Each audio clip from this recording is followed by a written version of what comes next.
Junior ডাক্তারদের এই কর্মবিরতি সিদ্ধান্ত এটা দুর্ভাগ্যজনক।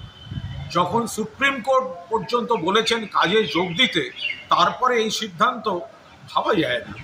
মাননীয় মুখ্যমন্ত্রী বারবার চেষ্টা করেছেন, আলোচনা করেছেন, কথা বলেছেন, যেখানে পরিকাঠামো এবং নিরাপত্তা ব্যবস্থা, নজরদারির ব্যবস্থার সমস্ত কাজ চলছে, সেখানে দাঁড়িয়ে এই পুজো উৎসবের মরশুম, ওদিকে বন্যা, এই অবস্থায় আবার কর্মবিরতি, এটা কারা করছেন, কাদের পরামর্শে করছেন, কেন করছেন? সাধারণ মানুষ, গরিব মানুষ যারা সরকারি স্ট্রাকচারে যায় চিকিৎসার জন্য, তাদেরকে আপনারা বাধ্য করছেন হয়রানি থেকে প্রাইভেট হাসপাতাল, নার্সিংহোমের দিকে যেতে। বেশি খরচা হবে, স্বাস্থ্যসাথী কার্ড থাকলে বাঁচোয়া, নইলে প্রচুর বিল। এটা কি হচ্ছে? সুপ্রিম কোর্টে আপনাদের লয়ার বলছে আপনারা কাজ করছেন বা কাজ করবেন, আপনারা এখানে সমস্ত কাদের বুদ্ধি